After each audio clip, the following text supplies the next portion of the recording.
Niagara Falls has killed thousands of people. But that isn't what makes it unusual. What makes it unusual is that people keep walking toward it. We think of Niagara Falls as scenery, a postcard, a honeymoon photo, a place with railings and gift shops. But underneath the mist and the marketing, Niagara is not a river. It is a machine, a geological engine driven by gravity and pressure. Every second, more than 6 million cubic feet of water surge toward the edge. When it falls, it accelerates faster than free fall. When it hits the bottom, the air itself becomes part of the impact.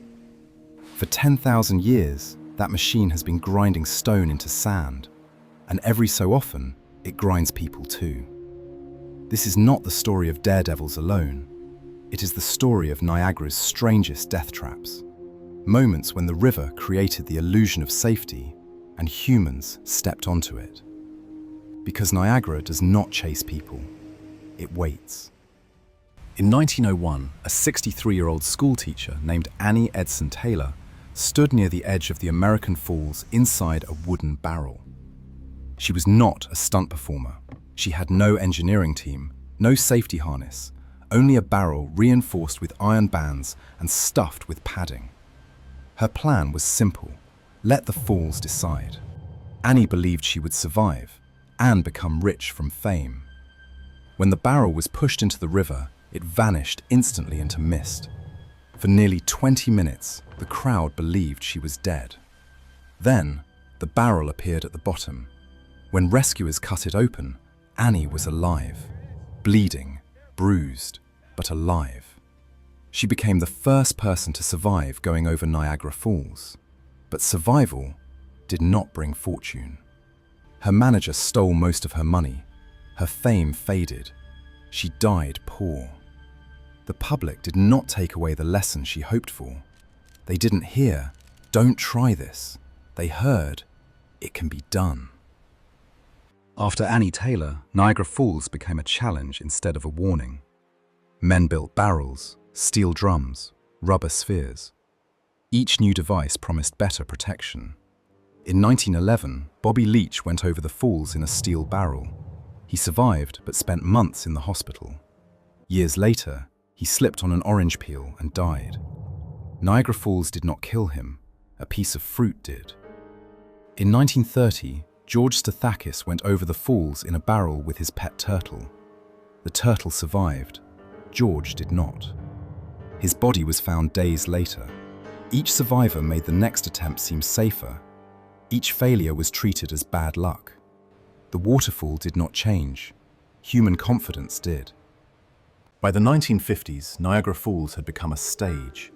Crowds gathered to watch attempts. Some performers sold tickets, some filmed it, some went illegally at night. The belief was simple: if a barrel could survive, a person could too. But every attempt depended on chance. The barrel could spin, strike rocks, crack open. The water below formed whirlpools powerful enough to hold bodies underwater. Survival was never guaranteed. But belief is stronger than statistics. The public saw the survivors, they did not see the bodies. Long before barrels, Niagara Falls created its own trap. Every winter, ice built up below the falls, forming a natural bridge across the river. People walked across it. They bought snacks from vendors on the ice. Photographs were taken. It looked solid. It felt safe. In February 1912, the ice began to shift. 3 people were stranded on it: a man, his wife, and another woman. The ice started breaking apart. Slowly. They were not swept away immediately. They drifted downstream, inch by inch. For more than an hour, thousands of people watched from the bridges above. Rescue attempts failed. Ropes could not reach. Boats could not approach. At one point, the man lifted his wife and threw her towards safety. She survived. He did not. The ice carried the remaining 2 victims toward the rapids. The crowd watched them disappear. Niagara did not strike quickly. It made people watch. In 1918, Niagara created another trap. Two men were working on a rusted barge called a scow when it broke loose from its tow. The current dragged it toward the brink. It stopped, just yards from the edge.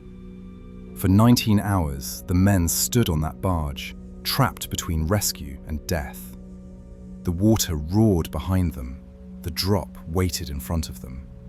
War veteran William "Red" Hill Sr. organized a rescue attempt using ropes and pulleys. He crawled out over the rapids in the dark, untangled lines, pulled the men back one at a time. They survived. The scow remained. It is still there today. You can see it rusting near the edge. A permanent reminder that sometimes Niagara does not kill immediately. Sometimes it makes you wait.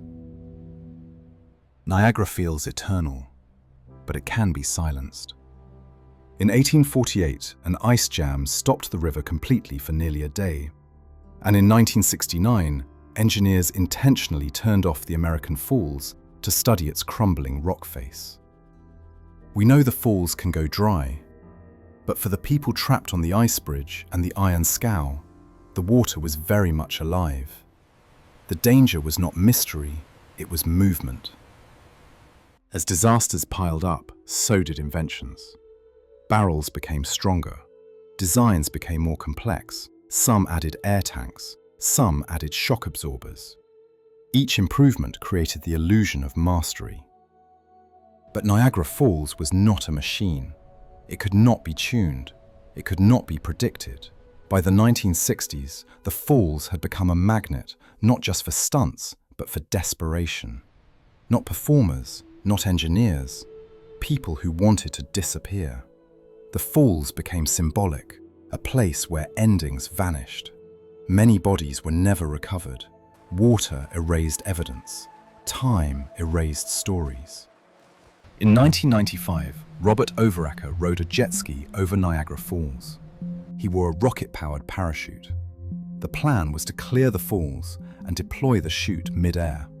The parachute failed. Overacker survived the drop, but he drowned in the water below. Technology lost to gravity again. When a person goes over Niagara Falls without protection, their body experiences forces it was never designed to survive. The drop is more than 160 feet. Water accelerates faster than freefall. At the bottom, the body collides with water pressure, rock, air turbulence, bones fracture, organs rupture. Some victims are found months later. Some are never found at all, which is why Niagara became attractive to those who wanted to vanish.